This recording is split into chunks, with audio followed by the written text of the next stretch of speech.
Good afternoon. Hello, how are you?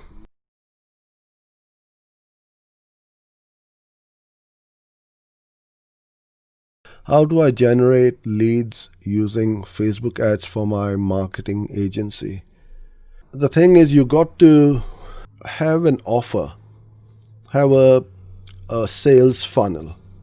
All these traffic channels, Facebook, Google, LinkedIn, they will send you unlimited amount of traffic if you want. How much traffic do you want?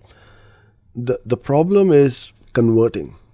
If you don't have your sales funnel, you are leaking away all your leads, your traffic, putting in all these resources, energy, and money into driving traffic to your website. What is the offer?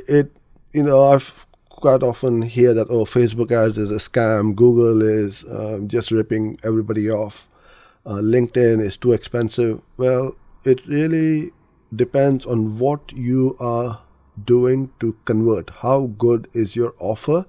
How much trust have you built with your audience? If they come to your website and they don't buy or sign up, that means they don't like what they see or they don't trust you. These are the two options. Or if you're selling something, it might be too expensive. But for lead generation, the bottom line is, do they trust you? Yes or no? Or do they like what they see on the landing page? So if you trust me and you come to one of my landing pages and you go away, that means you did not like that offer. It does not mean that you don't trust me. So you got to change your offer, change the copy, the headlines, change the message, and then it's going to keep on you keep on optimizing your landing pages, your offer, and you'll start to see some good results from any kind of platform, let alone Facebook ads.